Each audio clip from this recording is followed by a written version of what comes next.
Hey, everybody. Happy Friday. Thanks for joining us for another Friends Friday episode here with PlexTrac. We're really excited for this session. Thankful for Jorge Orchilles to be joining us. Good friend. I mean, George, it's been a little while since we've caught up. I think probably since RSA of 2023. And I think all of us are kind of curious, hey, what you've been up to? It seems like it's been a little stealth. So just excited to be chatting with you today. But yeah, what you been up to? Hey, Dan. Yeah, no, it has been a while. I miss you. Miss you in person. Yeah, it was RSA 2023 was my last big show where we did that. We did a panel on purple teaming. That's right. That's with right. the folks from Adversary, Emulation Village, and who else was on that? Was it someone that was on that? Yep.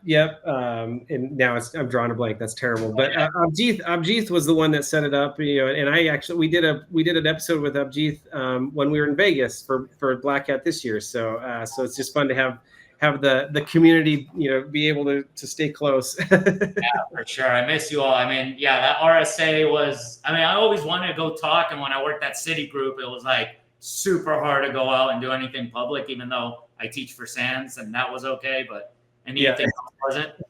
And then with Scythe, working there, we partnered, did some cool stuff there. I can do all of that. And my goal was to be able to, talk at DEF CON, talk at Black Hat, talk at RSA. Those are the top three.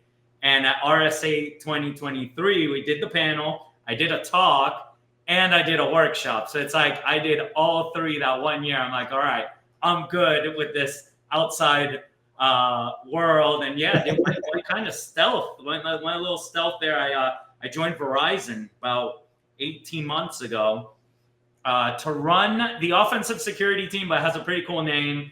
I know a lot of companies are using it nowadays.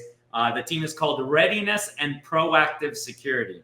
Okay. So vulnerability management, penetration testing, red teaming, or what we call enterprise red teaming, a dedicated purple team, which is pretty cool. Having two folks dedicated to running purple team exercises and operating breach and attack simulation. I'm sure we'll jump into that. And then the new team I was able to build there, which was probably one of the first AI red teams outside of the foundational model companies, right? So if you're not counting OpenAI, Microsoft, Anthropic, Meta, we were one of the first AI red teams to kind of test implementations of AI and the use of AI, because we're not building models. So yeah, that's where I've been. It's been a ton of fun. Actually getting a lot of the band back together. You get to a new place, you need new people and new resources, and you kind of go and hire some of the people you used to work with. So it's been a ton of fun. Oh, that's great. Well, yeah, that's exciting. Thanks for joining us today. I think I'm really excited to kind of learn more about the AI stuff.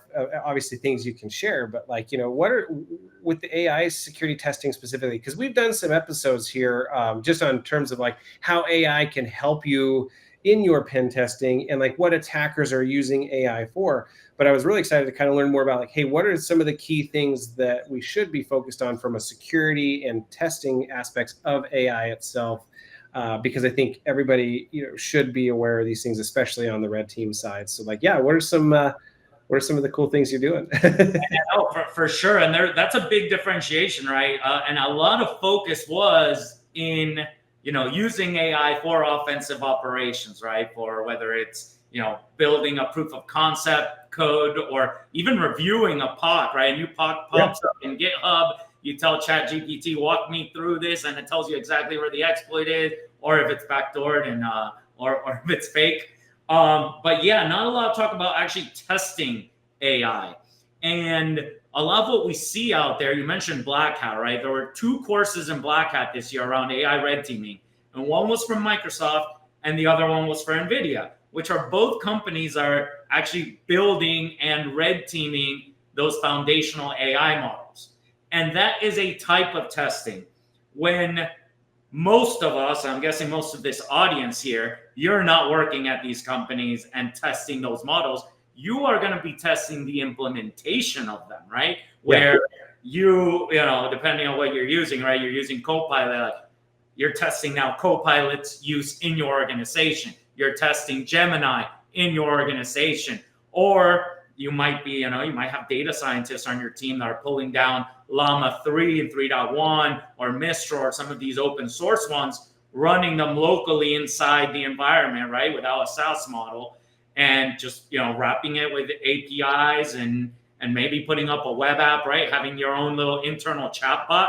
Seen a lot of companies do that. And the testing that goes into that is slightly different than your traditional web app pen test, slightly different than testing a foundational model. So it's kind of like a new area, which, we love to do, right? We started doing purple teaming before we called it purple teaming and red teaming back in the day. So yeah, it's a little different. Obviously, if you're coming from a pen test background, or if you're coming from a cybersecurity background, you kind of know a lot of this stuff. But where we've also found people, if you remember back when we started testing web apps, and then we're like, wait a minute, what if we look at the source code? Won't we find vulnerabilities there? And then it was like teaching cyber development to a cybersecurity professional, or building a team of developers that wanted to get into cybersecurity because they knew how that worked, right? They developed, and now you're teaching them the cybersecurity side, which has always been easier than teaching them the foundational aspects of development, right? Yeah, so we're kind of but I feel like that's where we're at that stage again, right? And history repeats itself. We saw it for vulnerability management, we saw it for pen testing, now we're seeing it for this. So what do we have? We have data scientists, right, that are super smart, right? Like they are figuring out how to implement LLMs, for instance, right? If we focus more on GenAI, given that the audience probably understands that way more than machine learning or those other topics. But in GenAI, right, understanding an LLM, the math that goes behind it, right? It's tough, but these data scientists know that they know how it works. So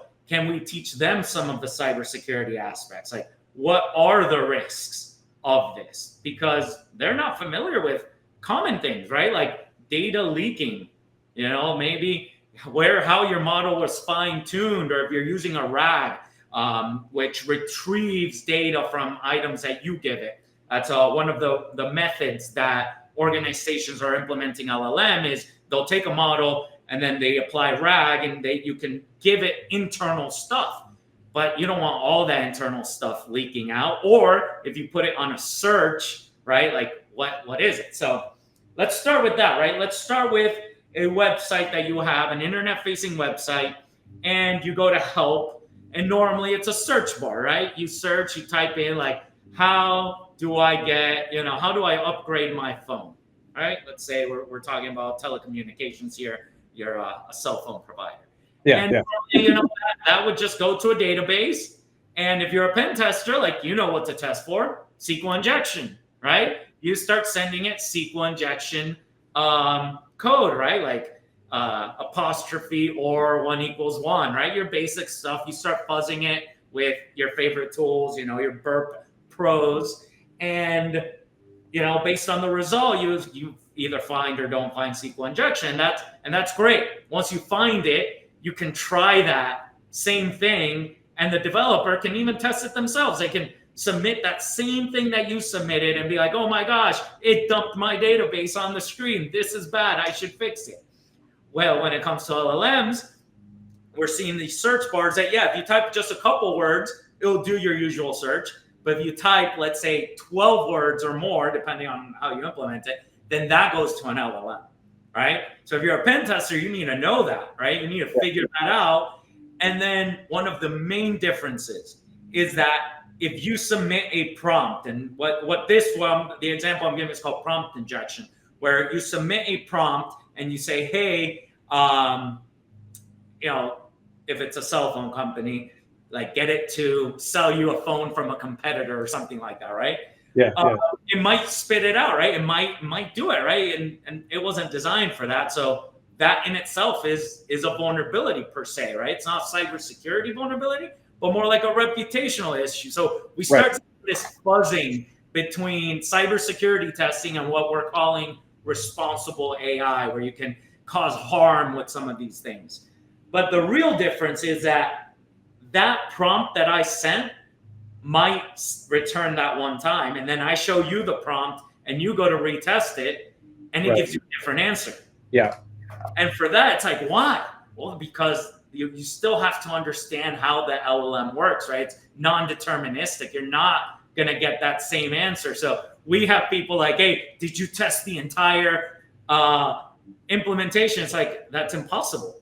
Like, it has an infinite amount of different responses it can give. And we will never know when you finish there, right? So lots of new things that we're learning. While some of the others are similar, right? Like, you might want to find out what model is running, right? You don't know. All you have is a web app with a form. If you find out what model is running, right? Is it a Mistral? Is it a Llama 3? Is it Palm, right? Like, there's all these, like, that's all information gathering. That's kind of the same, because just like if you knew you're going up against MySQL or Microsoft SQL, what you would inject would be different, right? So some things are the same but different, while other things are just like completely different. The testing is still similar though, at least for a web app, right? Yeah. No, that's fascinating. I mean, I think it's it's true in that it brings a new challenge, obviously, and then we'll continue to learn as testers. But like in the classic web app concept of like, you'll test for the things that are like the blatant security issues, like SQL injection or cross-site scripting, and then you'll do the automated testing to see if those things are actually valid in the wild without having to do the manual side. But the business logic is really where you start to find the really intricate, kind of quirky things that a scanning tool isn't going to find, right? And so like, I think with AI, it's even harder because like you said, you can't necessarily, it's not always going to be consistent with the type of results that you're going to get. I know like within PlexTrac, we launched our AI module, and just in terms of just straight up QA testing and validation, separate from the security testing that we've done on it, but just testing like, hey, are the responses like that are coming back from the model? I mean, do they make sense? I mean, is it something people would want to use? And like,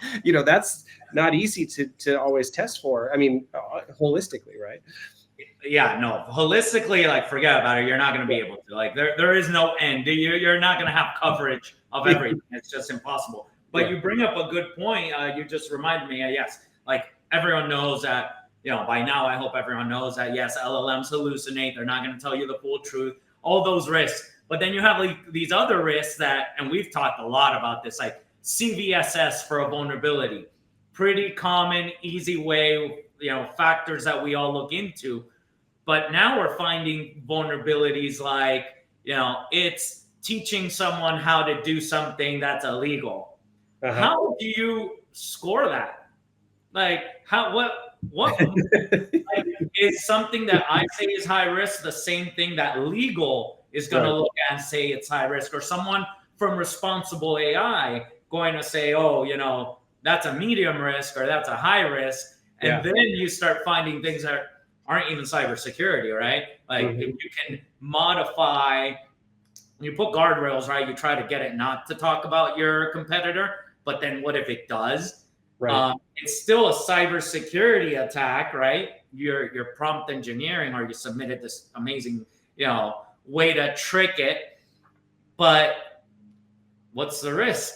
Like, how do you ensure you're all talking about the same one? And is the risk to the business going to be the same risk to you?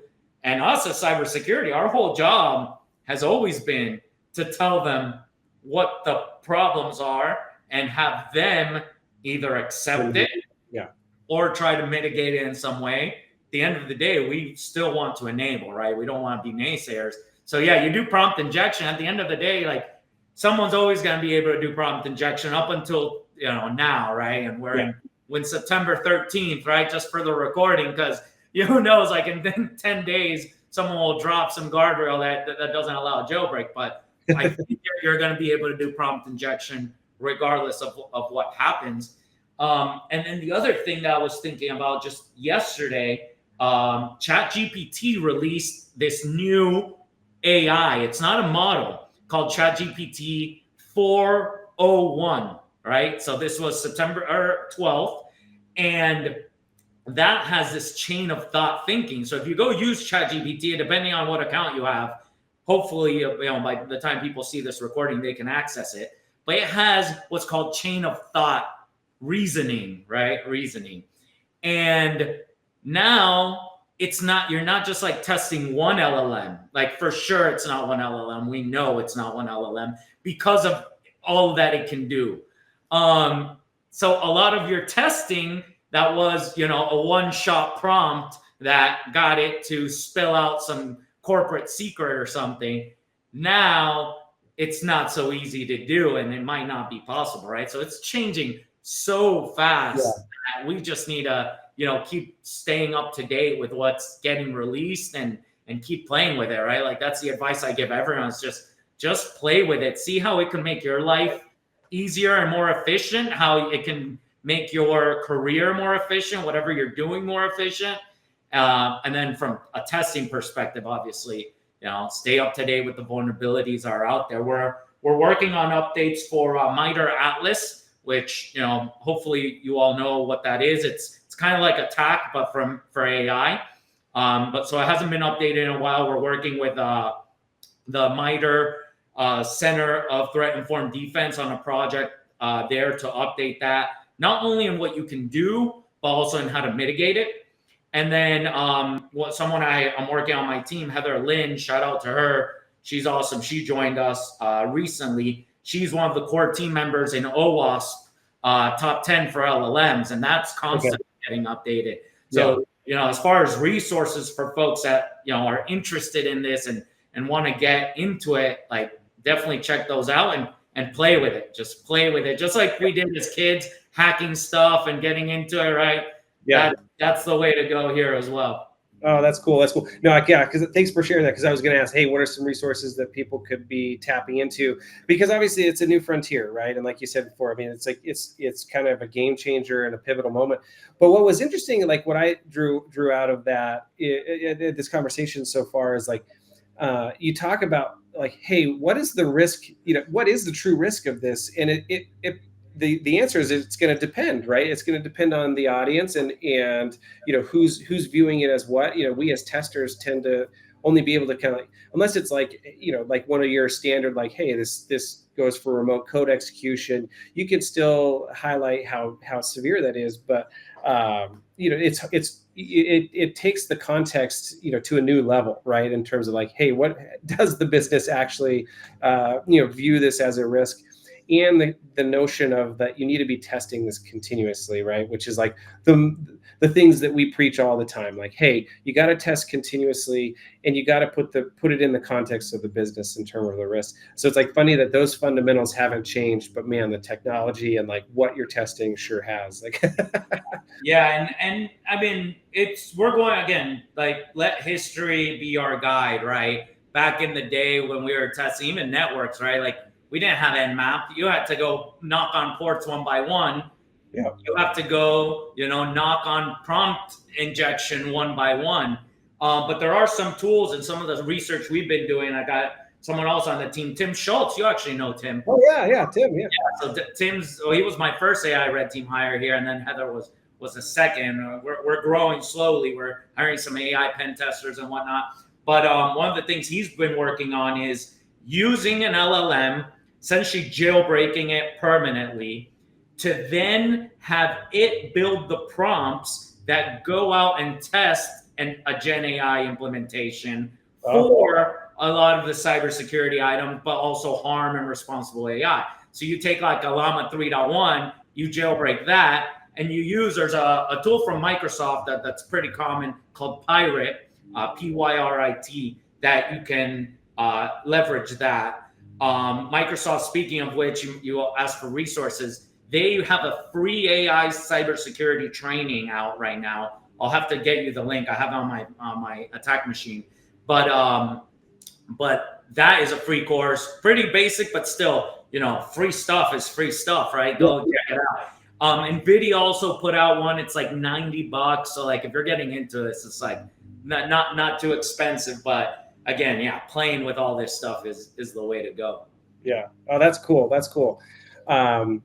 So I mean, like, well, one, always great to catch up for sure. Like, I mean, I'm sure our audience will have tons of questions, like, because like this is just a great topic, and like, but it's fun, see you again. It's been a while, and then two, like, just hear about like the cool stuff that you guys are doing, because like that's obviously super valuable to the community, and all this. I mean, hopefully as you guys kind of continue to grow that capability, if there's stuff that you can share at conferences and stuff, I think we'll always be looking forward to Yeah.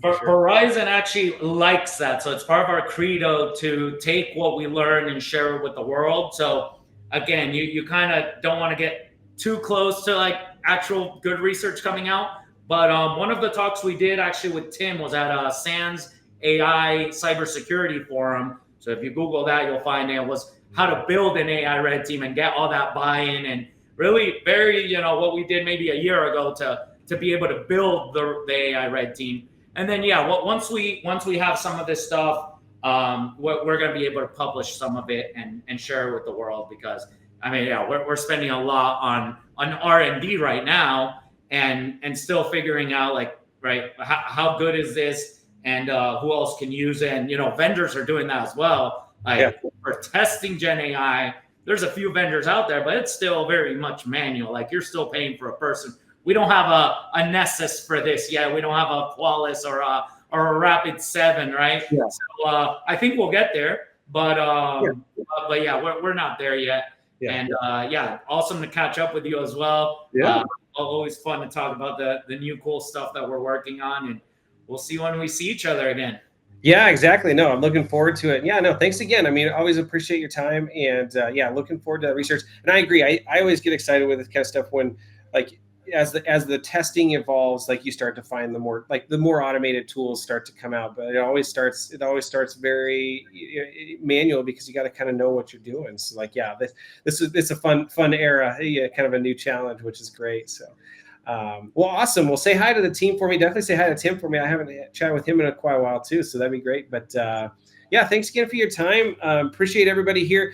Is there anything else you wanted to share with our audience, like how to find anything? I mean, you shared a lot of research. I'm still on X and LinkedIn, so feel free to connect with me. I accept all the connections there. Feel free to message or just chat me up. It's still checking, not as much as I used to, but yeah, I still go on there from time to time, see what InfoSec drama is going on. Yeah, exactly. So, but yeah, awesome. Well, thanks so much for joining us, and everybody else for the audience. Thanks for joining us. Have a great Friday and the rest of your weekend, and we'll catch you on the next time. So, thanks again.